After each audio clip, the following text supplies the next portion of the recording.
अस्सलाम वालेकुम। इस वीडियो के अंदर हम अब ये देखना चाह रहे हैं कि स्टेटा के ऊपर रिग्रेशन जो है वो आप कैसे अप्लाई कर सकते हैं। Let's say you have some data, वो डाटा जो है वो आप स्टेटा में एंटर कर चुके हैं। Now what are the commands जिनको यूज़ करके आप रिग्रेशन रन कर सकते हैं स्टेटा के ऊपर। वो जो रिजल्ट्स आएंगे, वो रिजल्ट्स जो हैं उनका क्या मतलब है, उसको बेसिकली हमने इस सारे वीडियो के अंदर हमने देखना है। तो let's start. Typing and entering help regress opens the help window. आप ये जो कमांड्स हैं ये हेल्प विंडो से भी इनको अंडरस्टैंड कर सकते हैं, लेकिन उसके साथ साथ आप इसे मैनुअली जो है वो भी कर सकते हैं। तो रिग्रेशन के ऊपर जाने के लिए हमें स्टैटिस्टिक्स का ऑप्शन जो है, स्टैटिस्टिक्स का बटन जो है वो यूज़ करना पड़ेगा। तो statistics, linear models and linear regression, as you can see from here कि ये जो है बटन स्टैटिस्टिक्स का, ये हम यूज़ कर सकते हैं। ठीक हो गया। और उससे सिंपली क्या होगा कि जब आप ये लीनियर रिग्रेशन को क्लिक करेंगे तो then window will ask you, the window which will come in front of you will ask you कि डिपेंडेंट वेरिएबल कौन सा होगा और इंडिपेंडेंट वेरिएबल कौन सा होगा। And after entering okay, submit okay, you will get your result. ठीक है, तो इसको हम प्रैक्टिकली जो है वो करके देखते हैं। लेट्स से here is the scenario. First of all, though, this is statistics, and then we have linear models and linear regression. And as you can see के we have dependent variable और independent variable का option जो है वो आ चुका है। लेकिन अभी चूंकि हमने इधर कोई फाइल सॉफ्टवेयर में जो है वो अपलोड नहीं की, अपनी डाटा फाइल जो है वो नहीं है, तो उसके लिए फिर सिंपली sysuse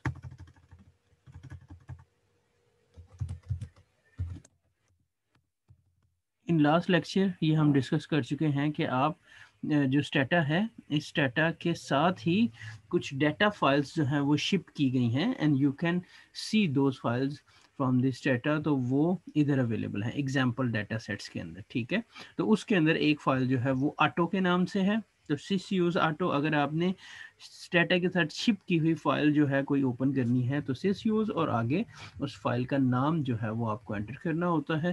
तो दिस इज द कमांड जो हमारी फाइल ऑटो वाली फाइल जो है विच इज़ ऑटोमोबाइल डाटा 1978, ये फाइल जो है इसको वेरिएबल विंडो के अंदर ओपन कर देगी। ठीक हो गया। And now if will go towards statistics, linear models and related and linear regression में जाएंगे तो then we have to tell the software कि कौन सा जो है वो डिपेंडेंट वेरिएबल है और कौन से इंडिपेंडेंट वेरिएबल है। लेट्स से मैं इधर 4-5 जो है वो इंडिपेंडेंट वेरिएबल्स जो हैं उनके मतलब जो है वो बता देता हूँ। Submit and okay, now this is the regression result जो कि अप्लाई हो गया वाया बटन्स। ठीक है, now we have to see some other details as well. So ये काम जो है वो हम थ्रू बटन्स स्टेटा के ऊपर जो है वो परफॉर्म कर सकते हैं। अच्छा, अब ये रिग्रेशन का प्रोसेस अप्लाई करने के लिए हम एक दफ़ा थोड़ा सा ओवरव्यू ले लेते हैं कि हमें फर्स्ट ऑफ ऑल तो हमें डाटा को अंडरस्टैंड करना होता है कि हमारा डाटा क्या है, उसके फीचर्स क्या हैं, उसके करेक्टरिस्टिक्स क्या हैं। First of all we have to understand this thing. और ये काम हम कैसे करते हैं, वी हैव सम कमांड्स जिनको यूज़ करके आप डाटा को अंडरस्टैंड कर सकते हैं। इसमें डिस्क्राइब की कमांड है, लिस्ट की कमांड है, समराइज, टेबुलेट, टैब, स्टैट्स और कोरिलेट। ये कमांड्स जो हैं वो आपको डाटा क्या है, किस तरह से है और कुछ बेसिक स्टैट्स जो हैं वो प्रोवाइड करता है। ओके, नाउ अब थोड़ी सी मज़ीद जो है वो हम डिटेल जो है वो लेते हैं। हम ग्राफ्स को जो है वो देखते हैं, डिफरेंट अपने वेरिएबल्स जो हैं उनके डिफरेंट ग्राफ्स को जो है वो देखते हैं और इसके अंदर ये चेक करने की कोशिश करते हैं कि कुछ डाटा जो है उसके अंदर नॉर्मेलिटी है और उसके अंदर कुछ आउटलायर्स वाला मामला जो है वो तो एग्जिस्ट नहीं कर रहा।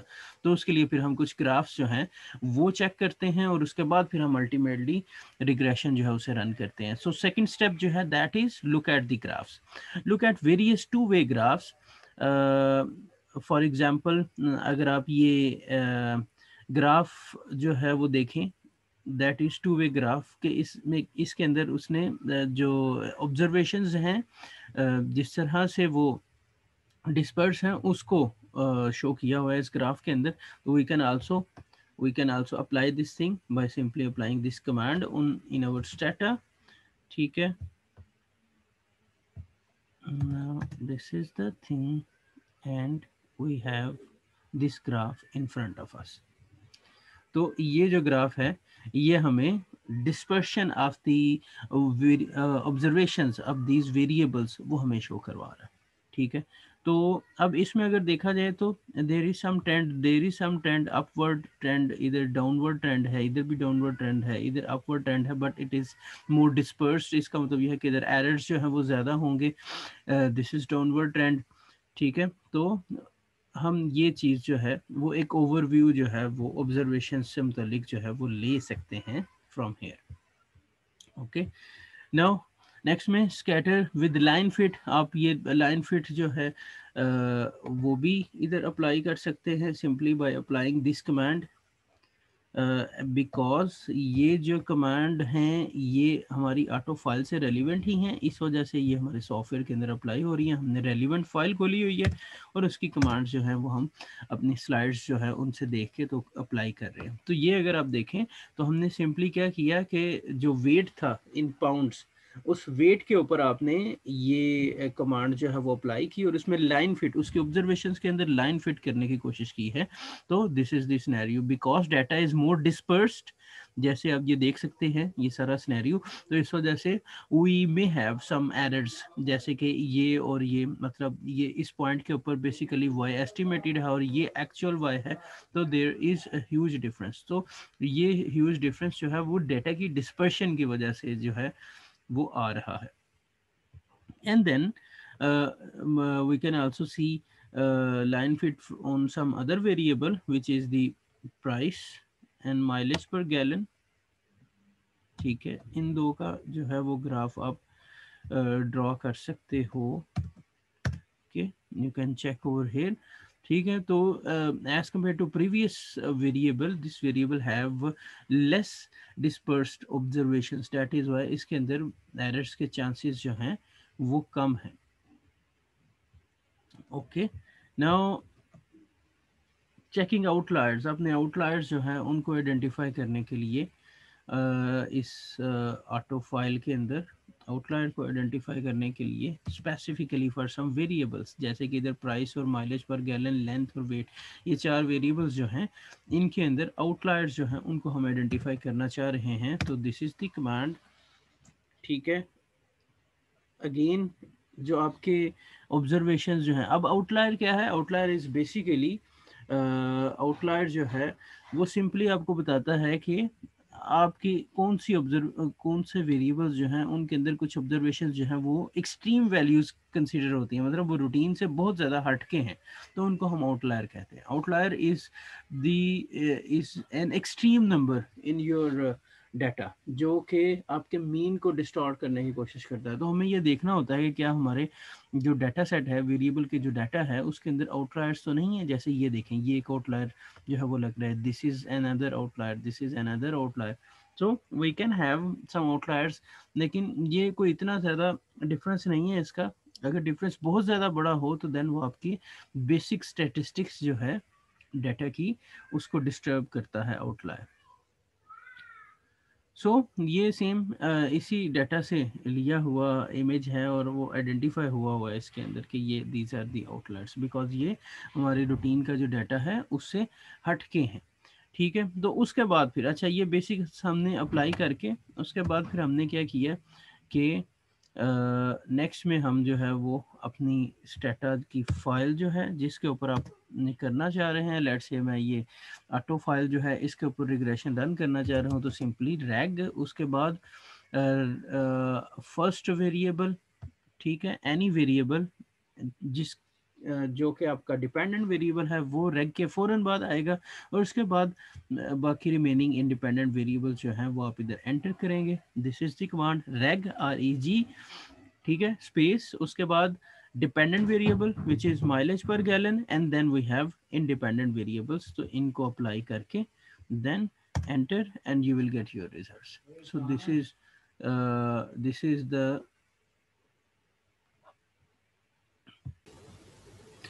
So this is the result after this command. As you can see, these are the independent variables और ये इनकी coefficients हैं, standard errors हैं, t है, टी टेस्ट जो है वो अप्लाई हुआ है, पी वैल्यूज़ जो हैं वो एग्जिस्ट कर रही हैं, ठीक है। तो this is the whole result. अब इस रिज़ल्ट को फिर आगे जो है वो हम जाके एक्सप्लेन करते हैं, इंटरप्रेट करते हैं कि किस तरह से इसे करना है। नाउ हमें पोस्ट रिग्रेशन टेस्ट या अभी कर लेते हैं। For example, now in this result we have 69 observations, f 31.30 और f का सिग्निफिकेंस जो है वो ये नीचे एग्जिस्ट कर रहा है, ठीक है। अब आपके पास सिंपली क्या वे होता है कि आप इस नंबर को टेबल के नंबर से कंपेयर करें, ठीक है, और देन यू कैन कंक्लूड, या फिर आप उसकी प्रोबेबिलिटी वैल्यू जो है उसको देख सकते हैं।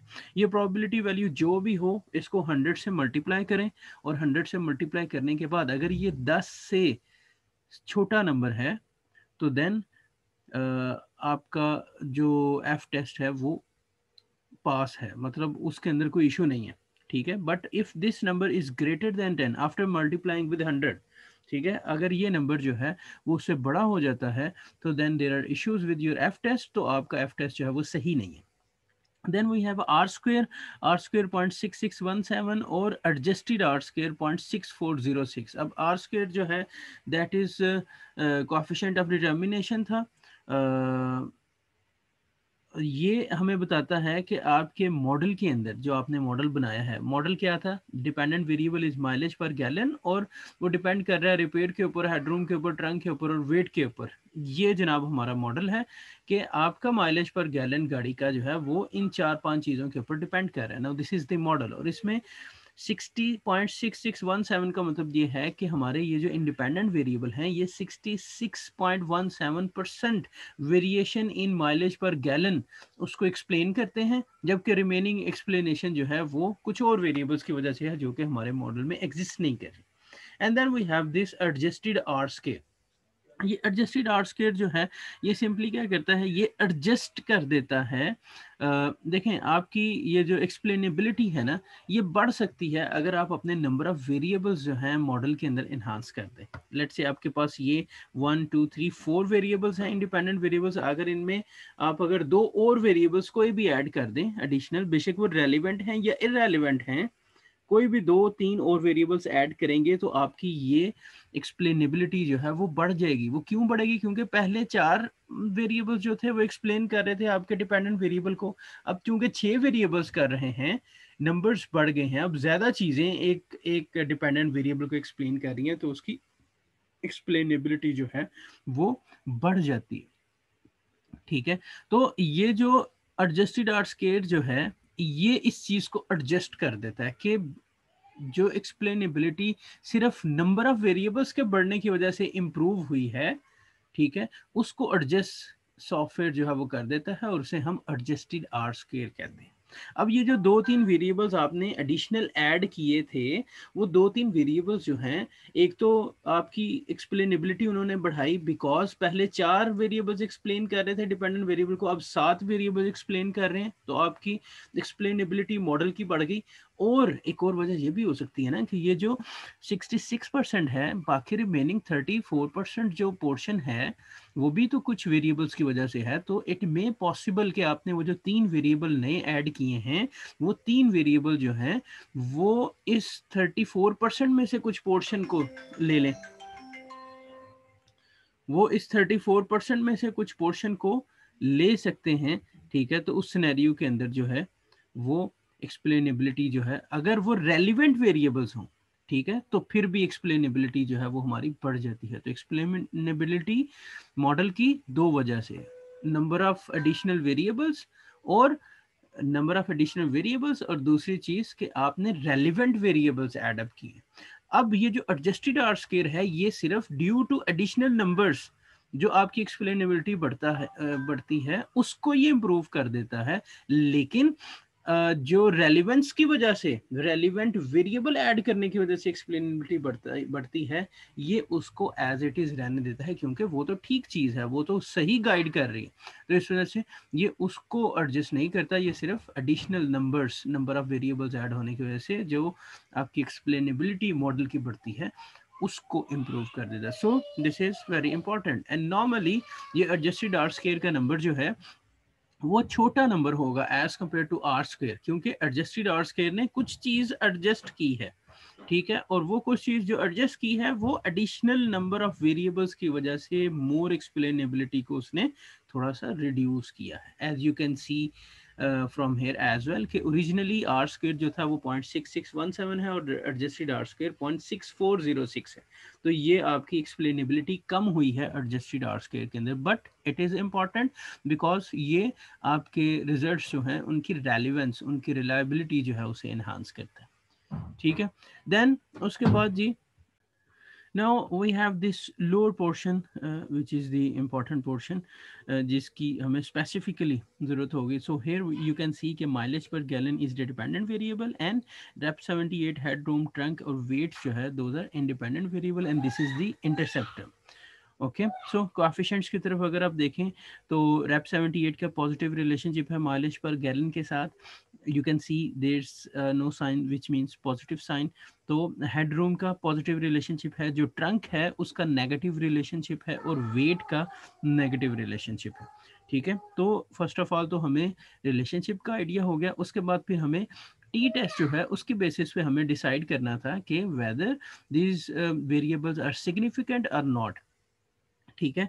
तो एक तो तरीका ये है कि आप इस टी वैल्यू को which is the tabular value उसको सॉरी कैलकुलेटेड वैल्यू इसको टेबल की वैल्यू के साथ आप कंपेयर कर सकते हैं, या फिर दूसरा तरीका जो है वो आसान कर दिया है हमारे लिए सॉफ्टवेयर ने कि आप डायरेक्टली फ्रॉम पी वैल्यूज़ आप देख सकते हैं कि ये वेरिएबल्स जो है वो किस लेवल पे जाके सिग्निफिकेंट हो जाते हैं.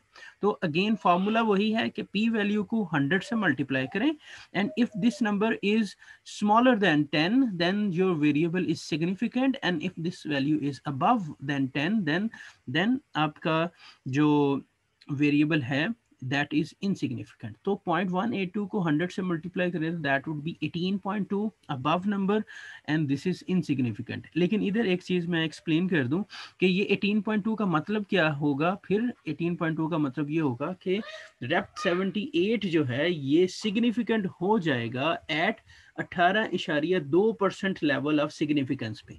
अब हमारे पास सिग्निफिकेंस के 3 लेवल होते हैं, 1% level of significance, 5% level of significance and 10% level of significance. Research हमें प्रीवियस लिटरेचर जो है वो हमें अलाउ करता है कि अगर 10% तक कोई वेरिएबल सिग्निफिकेंट हो जाए तो हम उसे सिग्निफिकेंट कंसीडर कर लेते हैं, लेकिन अगर कोई वेरिएबल जो है वो 10% से ऊपर जाके सिग्निफिकेंट हो तो फिर हम उस वेरिएबल को सिग्निफिकेंट कंसीडर नहीं करते. तो ये वेरिएबल जो है वो 18.2% पे जाके सिग्निफिकेंट होता है, तो that is why we will not consider this variable as a significant variable.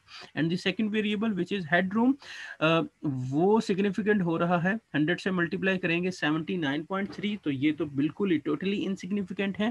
Third variable which is the trunk variable, this variable will become significant at 34.1%, also insignificant. And the last variable which is the weight, तो ये तो 0.1% level of significance के ऊपर भी ये variable जो है वो सिग्निफिकेंट है, तो ये स्ट्रॉन्ग सिग्निफिकेंस को शो कर रहा है.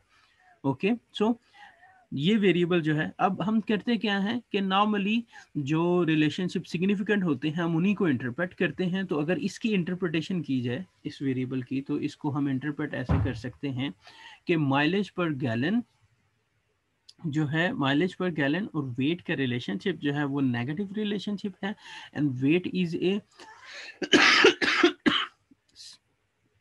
sorry weight is a significant variable. Okay, and with 1% increase in mileage per gallon weight will reduce by 0.0051%. ठीक है, तो आप इसको ऐसे कर सकते हैं, या फिर यू कैन ऐड यूनिट्स के अब इनके पीछे ऑब्जर्वेशंस जो है, आई डोंट नो कि वो ऑब्जर्वेशंस जो है उसके अंदर माइलेज पर गैलन जो है उसको लीटर्स में अगर लिखा हुआ है और इधर वेट्स जो है वो केजीज के अंदर लिखा हुआ है लेट्स से, या पाउंड्स में है, ठीक है, तो हम इसे ऐसे कर सकते हैं कि 1 लीटर माइलेज पर गैलन जो है वो बढ़ने की वजह से, या वेट जो है वो 0.0051 पाउंड्स बढ़ने की वजह से माइलेज पर गैलन जो है वो 1 लीटर कम हो जाती है.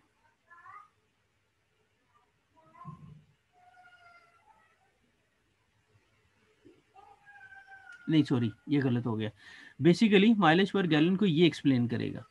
तो माइलेज पर गैलन जो है वो कम हो जाती है विद 0.0051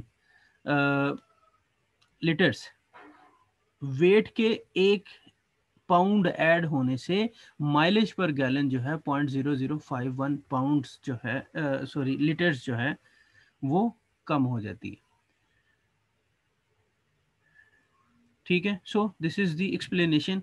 तो सिंपली हम इसको ऐसे जो है वो एक्सप्लेन कर सकते हैं। अच्छा, now more important thing is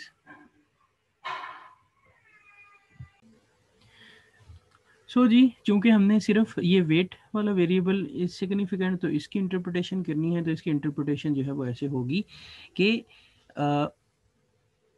1 pound wait के बढ़ने की वजह से माइलेज पर गैलन जो है वो 0.0051 माइल्स पर लीटर जो है वो कम हो जाएगी। ठीक है, सो ये जो नंबर है, दिस नंबर कोएफिशिएंट नंबर, ये रिप्रेजेंट कर रहा है डिपेंडेंट, ये एक्सप्लेन कर रहा है डिपेंडेंट वेरिएबल को। Okay, and let's say we can suppose कि ये वेरिएबल भी सिग्निफिकेंट थे, तो इनकी भी इंटरप्रिटेशन ऐसे होगी कि आई डोंट नो ये ट्रंक की पीछे ऑब्जर्वेशन क्या है। लेट्स से अगर ये कुछ साइज है स्क्वायर स्क्वायर फीट के अंदर, तो हम इसे सिंपली कह सकते हैं कि 1 स्क्वायर फीट ट्रंक का साइज जो है वो बढ़ने से माइलेज पर गैलन जो है वो 0.15 माइल्स पर लीटर जो है वो कम हो जाएगी। उसके बाद हेडरूम जो है, लेट्स से इसका भी जो है वो कुछ मेजरमेंट है, तो उसको भी हम कह सकते हैं कि 1 स्क्वायर फीट हेडरूम जो है उसका साइज बढ़ने से माइलेज पर गैलन जो है वो 0.176 pounds sorry miles per gallon बढ़ जाएगी। और उसके बाद फिर रेप 78 है, तो इसका मतलब क्या हुआ कि एक दफ़ा रिपेयर ज़्यादा करवाने से आपकी माइलेज पर गैलन जो है वो भी बढ़ जाएगी 0.6425 माइल्स पर गैलन।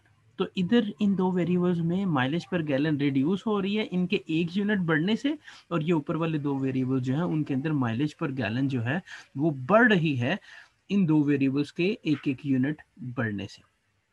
तो दिस इज़ दी इंटरप्रिटेशन जो कि हमें करनी होती है। सो ये पी वैल्यूज़ और सिग्निफिकेंस और ये coefficients, these are most important thing जिनको रीडर जो है वो डिमांड कर रहा होता है। बाकी सारी चीज़ें जो हैं, ये सारे नंबर्स जो हैं, ये तो overall reliability of the data को रिप्रेजेंट कर रहे होते हैं। सो डायरेक्टली रीडर को इन नंबर्स की ज़रूरत होती है, कोएफिशिएंट्स एंड पी वैल्यूज़ इनकी ज़रूरत होती है।